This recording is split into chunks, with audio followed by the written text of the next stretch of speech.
कधीच नाही चुकणार तुमचे फेवरेट टीव्ही शोज झी5 सोबत, तेही एकदम फ्री।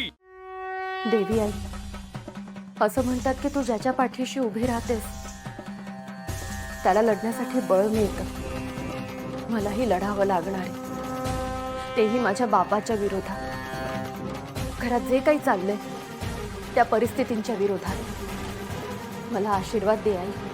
माझ्या संसारात विष कालव पाहणारा माझा बापच आहे हे माहीत असून सुद्धा मी या घरात कशी राहू ग? मला मार्ग दाखव आई, माझ्या पाठीशी उभी राहा।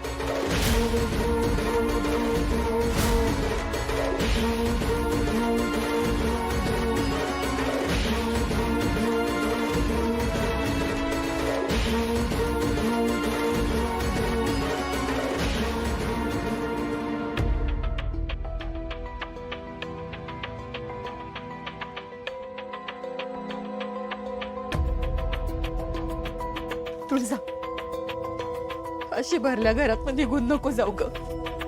ऐक माझं, थांब। आई, तुला खरंच काही माहित नाहीये का ग? तुलाही माहित आहे माझ्या आणि सूर्यामध्ये जे काही झालं ते घडवून आणलं गेलंय। वय समजा कळतंय आम्हाला, पर तू कुठं जाणार आहे सांग बरं? तुझ्या काळजीनं जीव तुटतोय आमचा अगं। तुळजा, तुझा राग तुझ्या डॅडींवर आहे ना, आमच्यावर तर राग नाही ना तुझा? हा,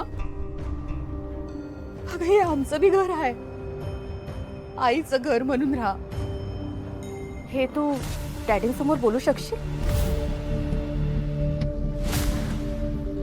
आई, आपणही त्यांचे गुलाम आहोत, चांगल्या कपड्यांमधले गुलाम। आणि मला नाही राहायचे गुलाम बनून। बर ठीक आहे, तुला इथं नाही ना थांबायचं, मग आपण एक काम करू, आपलं बाहेरचं आउट हाऊस आहे का नाही तिथं थांब तू, मी तुझी सगळी सोय करते। आणि मी तोवर जाऊन सूर्याला भेटते, समजावते मी त्याला, माझं ऐकल त्यो। पण माझं मन नाही ऐकत आहे, त्याचं काय करायचं? त्याला जे तडे गेले ते कसे बुजवू मी? हाय प्लीज, तुम्ही मला असं नका अडवू। तुम्ही मला असंच अडवत राहिलं तर माझं इथून निघणं अवघड होईल। प्लीज नका अडवू। तुळजा, तुळजा, ऐक की तुळजा, तुळजा, तुळजा माझं ऐक। ए शालन,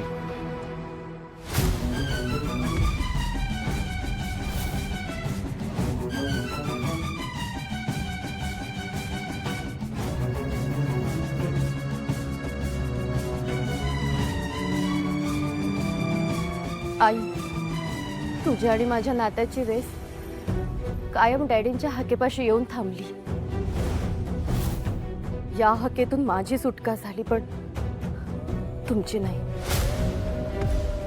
तुम्ही असा त्रास करून घेऊ नका। जा जा तुम्ही। तुळजा, आई, आई तुला माझी शपथ आहे, प्लीज तू जा। माझ्यामुळे तुझ्यावर डॅडीने हात उगारलेला मला नाही आवडत।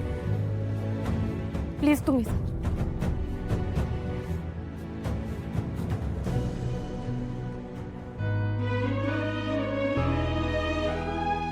वहिनी, अशी नको ना जाऊ, मी तुझ्या पाया पडते। तेजू तेजू तेजू, नको अडवूस तू मला, मी नाही थांबू शकत आता। वहिनी अगं, माझ्या दादाच्या संसाराची वातावत होईल, सगळं उद्ध्वस्त होईल वहिनी। खूप साधा आहे ग आमचा दादा, लहानपणापासून खूप चटके सोसले का त्याला सावरायला कोणीच नव्हतं। आम्हाला आई नाही ना, आमच्यासाठी तो होता, पण त्याला समजून सांगायला कोणीच नव्हतं। म्हणून कधी चिडावं कधी गप्प राहावं नाही कळत त्याला, पण मनाचा साफ आहे। आता पण बघ, मला पूर्ण खात्री आहे आता त्याचा राग शांत झाला ना की तो इकडे येतच असेल बघ। तेजू, हे बघ, तू नको त्रास करून घेऊस असा। ते चांगलं आहे, ते चांगल्यासाठी आहे, ते होईलच। कधी कधी माणसाने स्वतःला परिस्थितीच्या स्वाधीन करून टाकावं, आणि मीही तेच करते। पहिली असं नको ना बोलू, या घरात तुझाच तर आधार आहे आम्हाला। तू असलीस की आम्हाला बळ येतं,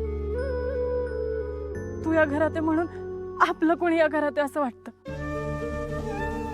वहिनी, तुला मी आता नाही सांगू शकत मी कुठल्या त्रासात जाते,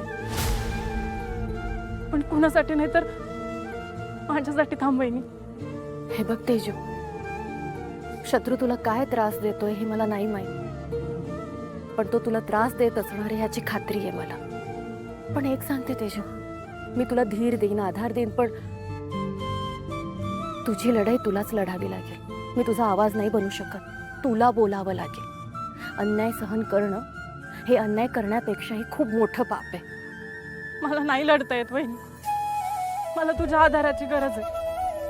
मला खूप काही शिकायचंय तुझ्याकडनं, आणि मला माहिती आहे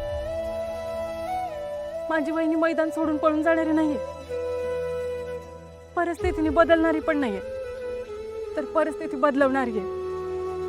वहिनी वहिनी प्लीज अशी नको जाऊ. तुला तुला आपल्या नात्याची शपथ आहे बघ. अगं पण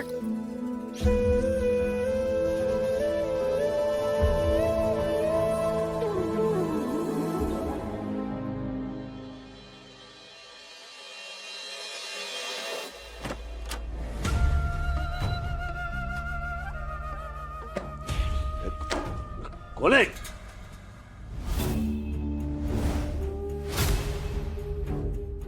तुझा तू इथं काय करतेस? डॅडी,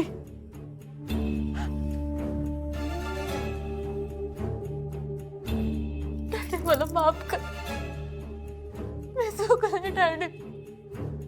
सॉरी, मला माफ कर, माफ कर.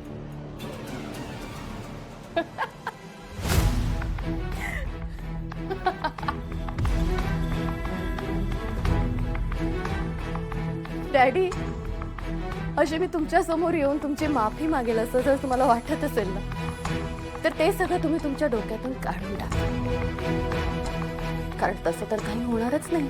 कशाला आलीस इथं? मोठ्या तोऱ्यात निघून गेली होतीस ना? हो, गेले होते ना, कारण माझ्या नालायक बापाच्या घरचे तुकडे मला तोडायचे नव्हते. पण काय ना डॅडी, मी घराच्या बाहेर पडले आणि 4 पावलं पुढे गेल्यावर मला लक्षात आलं की तर माझ्या नालायक बापाच्या घरचे तुकडे तोडतच नाही, कारण ते घर तर त्याचं नाहीच, कोणा गरीबाचं लुटलेलं आहे त्याने. मग अशा घरात मला राहायला काय प्रॉब्लेम, म्हणून मी परत आले. तोंड सांभाळून बोलायचं.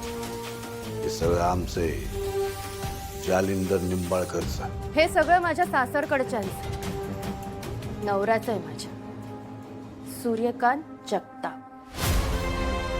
आणि म्हणून मी निर्लज्ज झाले. सॉरी, निर्धास्त झाले. काय झालं डॅडी, घाबरलात? ही भीती तुमच्या चेहऱ्यावर मला पाहिजेच का कोणाच ठाऊक.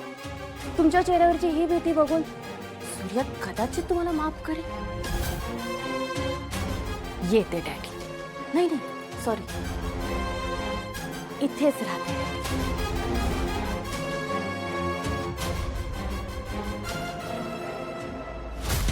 कोणाच्या बापाला घाबरत नाही मी, कोणालाच नाही. झी5 ॲप डाउनलोड करा आणि पहा सर्व एपिसोड्स एकदम फ्री.